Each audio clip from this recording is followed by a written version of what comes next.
Hello সবাইকেই নমস্কার ও আদাব। আমার পিটিস কিচেনে সবাইকেই স্বাগতম জানাচ্ছি। আমার আজকের রেসিপি হচ্ছে চিকেন ভুনা। এই রান্নাটা করব ব্রয়লার বা ফার্মের মুরগি দিয়ে। অনেক সময় এর একটা স্মেলের জন্য অনেকে খেতে চান না, আবার কোনো সময় দেখা যায় এই মাংস ভালোভাবে মশলা না ঢোকার কারণেই খেতেও ভালো লাগে না। আমি আজকে যে পদ্ধতিতে রান্না করব, এই পদ্ধতিতে রান্না করলে এই মাংসটা খেতে দুর্দান্ত স্বাদ হবে। প্রথমেই আমি এখানে কিছু ফার্মের মাংস খুব ভালোভাবে ধুয়ে নিয়েছি। এখন এটা ম্যারিনেট করার জন্য এখানে কিছু মশলা ইউজ করব। আর মশলাটার মধ্যে প্রথমে ইউজ করব 2 চামচ আদা বাটা, 2 চামচ রসুন বাটা, তার সাথে 2 চামচ লঙ্কার গুঁড়া। এখন তার সাথে দিয়ে দিব 1 চামচ জিরার গুঁড়া, 1 চামচ ধনিয়ার গুঁড়া, তার সাথে রান্নার তেল, আর এখন শেষে দিয়ে দিব পরিমাণ মতো লবণ। এই সবগুলো উপকরণ দিয়ে মাংসগুলো হাত দিয়ে খুব ভালোভাবে মেখে নিব। এমনভাবে আস্তে আস্তে মেখে নিব যাতে করে মাংসের ভিতর সবগুলো মশলা খুব ভালোভাবে ঢুকে যায়। আর মেখে রেখে কিছুক্ষণের জন্য ম্যারিনেটের জন্য রেখে দিব। আর এইদিকে আমি চুলায় একটি প্যান বসিয়ে দিয়ে তেল গরম করে নিয়ে এখানে একটি তেজপাতা আর কিছু পেঁয়াজ কুচি দিয়ে ভালোভাবে পেঁয়াজগুলো ভেজে নিচ্ছি। পেঁয়াজগুলো আমার হালকা ভাজা হয়ে গিয়েছে। এখন আমি যে মাংসগুলো ম্যারিনেট করে রেখেছিলাম সেই মাংসগুলো এখন প্যানে দিয়ে দিলাম। এখন পেঁয়াজগুলোর সাথে সবগুলো উপকরণ খুব ভালোভাবে আস্তে আস্তে নেড়ে দেব। আর নেড়ে দিতে দিতেই এর গা থেকে একটা আলাদা পরিমাণ জল বেরিয়ে আসবে।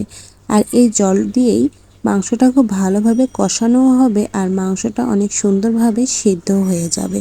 কিছুক্ষণ ঢাকনা দিয়ে ঢেকে দিব। ঢাকনাটা তুলে দেখব প্রায় অনেকটা মাংসের গা থেকে জল বেরিয়ে এসেছে। এভাবেই আমি আস্তে আস্তে মাংসগুলো খুব সুন্দরভাবে কষিয়ে নেব।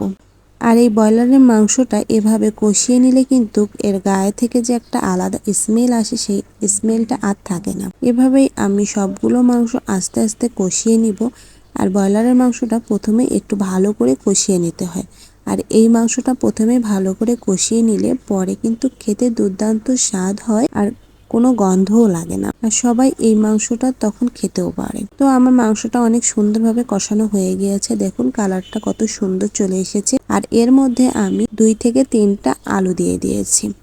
আপনারা যদি আলু পছন্দ করেন তাহলে এভাবে দিতে পারেন, আর যদি আপনারা আলু না পছন্দ করেন তাহলে এটি স্কিপ করতে পারেন।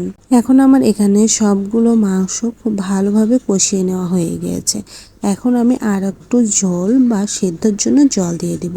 আর এখানে জলটা অবশ্যই গরম জল ব্যবহার করতে হবে, কারণ প্রতিটা রান্নাতে গরম জল ব্যবহার করাটাই শ্রেয়।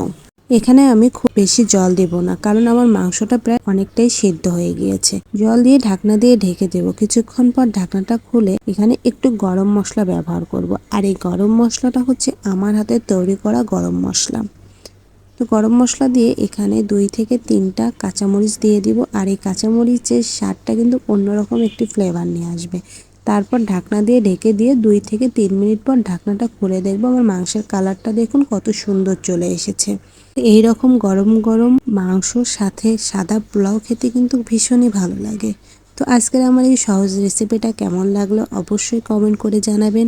আর যদি ভালো লেগে থাকে তাহলে অন্যদের জানানোর জন্য শেয়ার করবেন। যারা আমার পেজে নতুন তারা প্লিজ আমার পেজটিকে লাইক ও ফলো, তার সাথে আমার ইউটিউব চ্যানেলটি সাবস্ক্রাইব, পাশে বেল আইকন বাটনটি প্রেস করে রাখবেন নতুন নতুন ভিডিও পেতে। সবাইকেই ধন্যবাদ জানাচ্ছি।